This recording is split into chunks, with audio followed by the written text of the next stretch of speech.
पैसा ना तो पावर चाहिए, पैसा ना तो पावर चाहिए, पैसा ना तो पावर चाहिए, पैसा ना तो पावर चाहिए। हमारा ने दोसर हो कौन रे।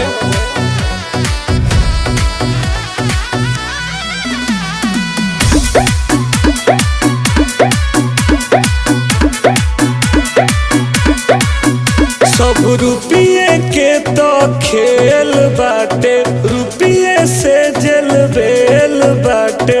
भैया के आगे सब फेल बाटे, सीधे अंबानी से मेल बाटे।